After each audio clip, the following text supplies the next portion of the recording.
बिस्मिल्लाहिर्रहमानिर्रहीम। अस्सलाम वालेकुम dear student, I am Numan Khaliq from AKF this academy. तो बच्चों, आज का हमारा 10th क्लास का टॉपिक है वेव मोशन के बारे में। वेव्स क्या हैं? बेसिकली चैप्टर का नेम ही है आपका वेव्स। चैप्टर के नाम में आपका आता है वेव्स के बारे में, SHMN वेव्स। ठीक है, तो बच्चों जरा गौर से समझिएगा। बेसिकली वेव के 3 पॉइंट हैं। ठीक है, पहला पॉइंट क्या है? Disturbance in a medium. Wave क्या है? जो मीडियम में क्या पैदा कर दे? डिस्टर्बेंस पैदा कर दे। पहले तो समझे डिस्टर्बेंस से क्या मुराद है। डिस्टर्बेंस से सिंपल आपका मुराद है कि आप फर्स्ट कर लें फोर्स अप्लाई कर दें या कुछ चेंजिंग कर दें। ठीक है, कोई भी चेंजिंग कर दे तो उसका मतलब क्या है कि आप डिस्टर्बेंस पैदा कर रहे हैं। ठीक है, मीडियम मीडियम से मुराद बच्चों है आपका कि जहां पे आपकी वेव पैदा हो रही है। फॉर एग्जाम्पल, अगर वाटर में वेव पैदा हो रही है तो आपका वाटर मीडियम है। अगर एयर में पैदा हो रही है तो आपका एयर क्या है? मीडियम है। ठीक है, जहां पे वेव आपकी पैदा हो रही है उसे आपने किसका नाम दिया? मीडियम का नाम दिया। ठीक है, तो पहला पॉइंट क्या हो गया? Disturbance in a medium. Medium को आपने डिस्टर्ब करना है, फोर्स लगा के कुछ भी करके आपने मीडियम को डिस्टर्ब करना है। ठीक है, तो क्या पैदा होंगी? आपकी वेव पैदा होंगी। डिस्टर्बेंस के बाद डिस्टर्बेंस का जो इफेक्ट कह लें आप, डिस्टर्बेंस का खुद ब खुद इफेक्ट होगा। वो क्या इफेक्ट होगा? Particle of medium undergo vibratory motion.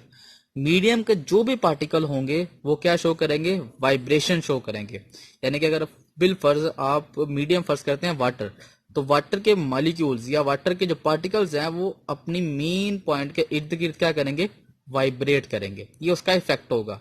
Disturbance के बाद उसका इफेक्ट क्या आएगा? आपका पार्टिकल्स क्या करेंगे? वाइब्रेशन शो करेंगे। ठीक है, फिर उसके बाद जब पार्टिकल आपके वाइब्रेशन शो करेंगे तो आपकी एनर्जी ट्रांसफर होगी one point two another point.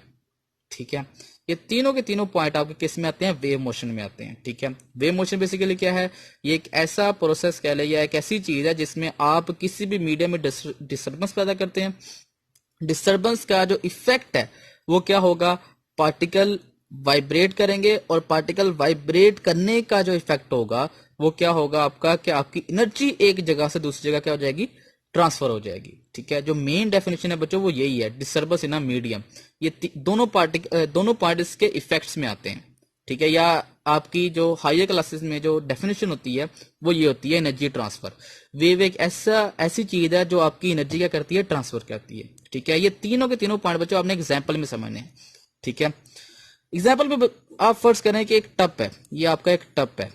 फर्ज करें पानी का एक टप है। ठीक है, ये सारा पानी से भरा हुआ है। ठीक है, इसके एक पॉइंट पे आप फर्ज करें O पॉइंट और इसका सेकंड पॉइंट आप फर्ज करें A पॉइंट।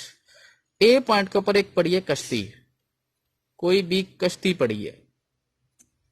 ठीक है, पॉइंट O के ऊपर आप क्या करते हैं कि पॉइंट O के ऊपर आप किसी बॉल पॉइंट से या किसी भी चीज से यहां पे डिपिंग स्टार्ट करते हैं, अप एंड डाउन मोशन करते हैं पॉइंट O के ऊपर।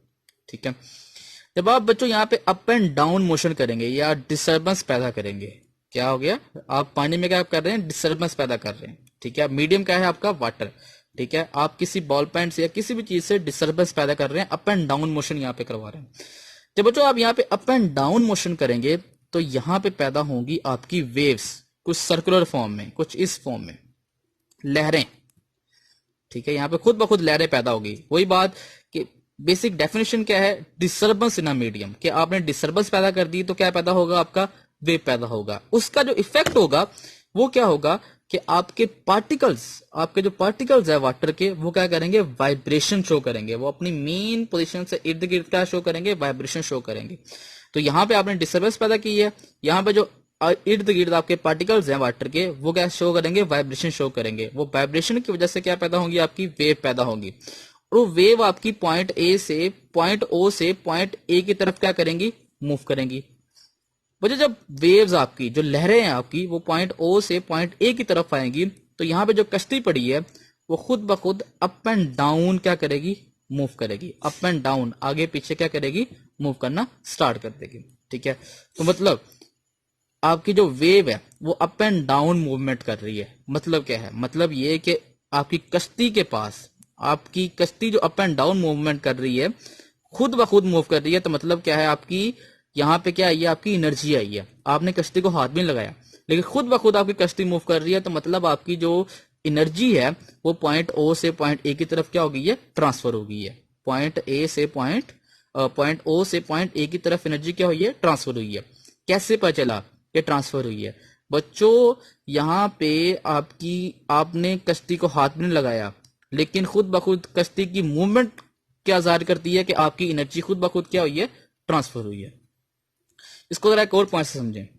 फर्स्ट करें, ये मैंने वाटर के मॉलिक्यूल मैंने फर्स्ट कर लिए, ठीक है। फर्स्ट करें ये फर्स्ट, ये सेकंड, ये third, fourth, fifth, six, seven, ये 7 मॉलिक्यूल मैंने फर्स्ट कर लिया। और फर्स्ट करें 6 मॉलिक्यूल के ऊपर आपकी कश्ती पड़ी है, इसको मैंने डार्क कर दिया, ठीक है।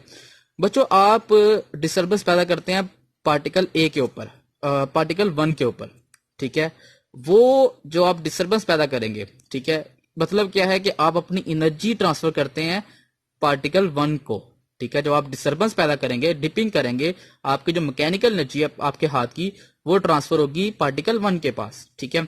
वो पार्टिकल 1 जो एनर्जी होगी वो ट्रांसफर करेगा पार्टिकल 2 के ऊपर, वो पार्टिकल 2 एनर्जी ट्रांसफर करेगा पार्टिकल 3 के ऊपर, ठीक है। कैसे ट्रांसफर करेगा? इनकी जो वाइब्रेशन है वो ज्यादा हो जाएगी, क्योंकि जब आप एनर्जी देते हैं किसी भी मॉलिक्यूल को तो वाइब्रेशन क्या हो जाती है, ज्यादा हो जाती है, ठीक है। ऐसे ये एनर्जी ट्रांसफर करते होते 5 के ऊपर, फिर 6 के ऊपर आपकी एनर्जी क्या हो जाएगी, ट्रांसफर हो जाएगी। 6 के ऊपर आपकी पड़ी है कश्ती, कश्ती क्या करेगी, खुद ब खुद अप एंड डाउन मूव करेगी, ठीक है। तो यहां पे आपकी एनर्जी ट्रांसफर हो रही है। एक पॉइंट गौर कर लें कि आपका मॉलिक्यूल ट्रांसफर नहीं हो रहा, मॉलिक्यूल 1 उठ के यहां पे नहीं जाएगा, ऐसा नहीं होगा।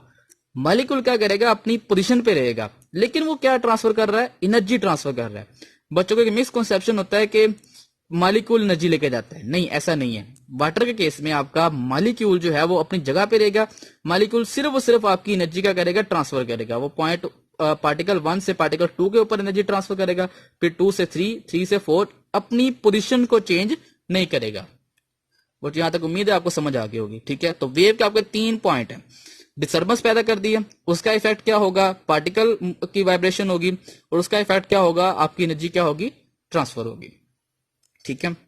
अब बच्चों आपका आता है टाइप्स ऑफ वेव। वेव की बच्चों मेजर 2 टाइप है, ठीक है।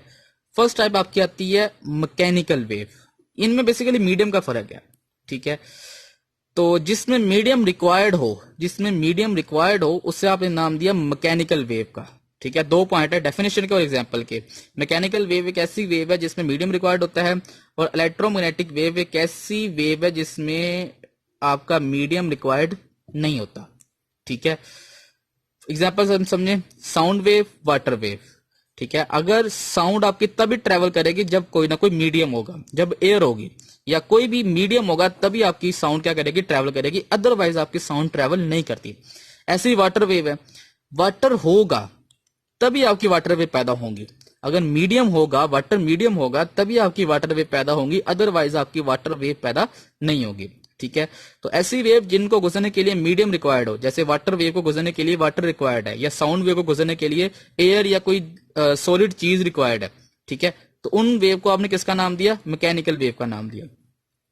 इलेक्ट्रोमैग्नेटिक वेव कौन सी है, जिनको गुजरने के लिए मीडियम रिक्वायर्ड नहीं होता। एग्जाम्पल आप समझे, लाइट बेस्ट एग्जाम्पल है। बच्चों सन से अर्थ तक लाइट आपकी ट्रेवल करती है। आपको पता है सन स्पेस है, यहाँ पे सारी की सारी स्पेस है। स्पेस से क्या मुराद है, कोई एयर नहीं है, कोई कुछ भी नहीं है। तो लाइट आपकी सन से अर्थ तक आती है तकरीबन 8 मिनट में, ठीक है। तो 8 मिनट में आपकी लाइट सन से अर्थ तक आती है, ठीक है। और यहाँ पे कोई स्पेस नहीं है, कोई आपकी एयर नहीं है, सारी की सारी स्पेस है, ठीक है। तो मतलब क्या है, यहाँ पे कोई मीडियम नहीं है, ठीक है। यहाँ पे कोई भी मीडियम नहीं है, तो लाइट आपकी बगैर मीडियम के भी आपकी ट्रेवल कर सकती है, ठीक है। ऐसी बच्चों एक्स रेज है, और एक आती है आपकी रेडियो वेव, ठीक है। तो ऐसी वेव जिनको गुजरने के लिए मीडियम रिक्वायर्ड नहीं होता, लाइक लाइट की वेव, वो आपकी कौन सी होगी, इलेक्ट्रोमैग्नेटिक वेव, ईएम वेव भी बच्चों इसे हम कहते हैं।